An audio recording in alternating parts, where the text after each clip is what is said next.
Ciri-ciri manusia. 1. Organ tubuhnya kompleks dan sangat khusus, terutama otaknya.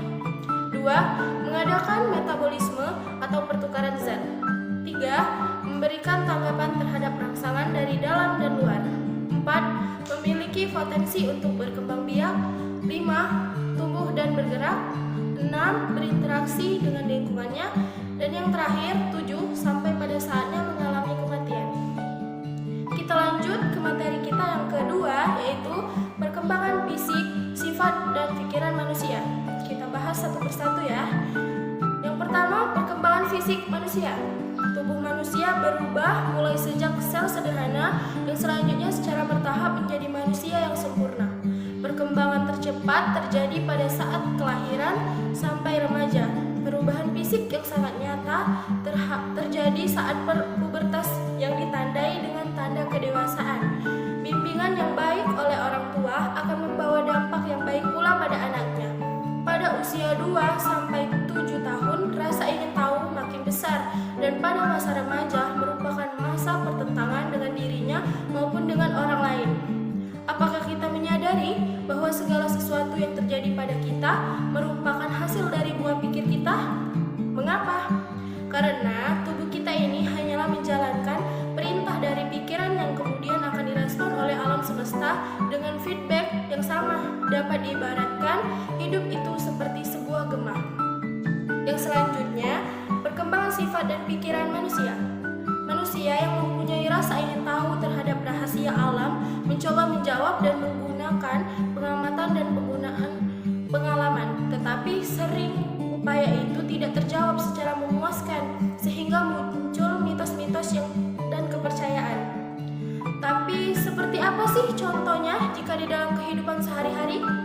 Begini, misalnya ada seorang ibu yang sangat menyayangi anaknya karena kekhawatiran yang berlebihan, maka sang ibu menasihati anaknya.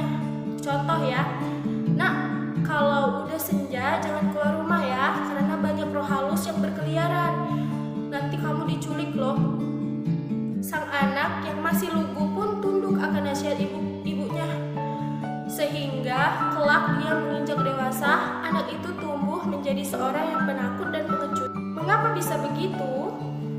Hukum pikiran bersifat universal dan berlaku untuk siapa saja, baik anak-anak atau orang dewasa, yakni you are what you think. Kamu adalah apa yang kamu pikirkan, maka apa yang kita pikirkan itulah yang akan terjadi. You are what you believe. Anda adalah apa yang Anda percayai. Karena itu, kalau yang kita tanamkan ke dalam pikiran kita setiap hari adalah hal yang negatif, dampaknya akan destruktif atau merusak. Sebaliknya, kalau baik dan positif sifatnya, tentu dampaknya dalam kehidupan kita akan menjadi positif dan konstruktif. Kita lanjut ke sejarah pengetahuan manusia. Perkembangan lebih lanjut dari rasa ingin tahu manusia ialah untuk memenuhi kebutuhan non-fisik atau kebutuhan alam pikirannya. Untuk itu, manusia mereka-reka sendiri jawabannya.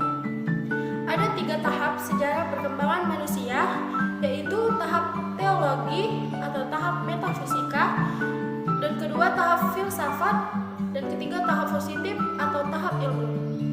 Itulah tadi penjelasan mengenai hakikat manusia dan sifat keingintahuannya, perkembangan fisik, sifat dan pikiran manusia, serta sejarah pengetahuan manusia. Untuk menutup presentasi saya kali ini, saya mempunyai kata-kata mutiara untuk kalian semua. Ketakutan hanya ada di pikiran kita. Gunakan pikiranmu untuk hal-hal yang baik, maka kamu akan membuat segalanya menjadi baik, indah, dan membahagiakan. Demikian presentasi dari saya. Atas segala kesalahan dan kekurangan saya mohon maaf. Sampai jumpa di lain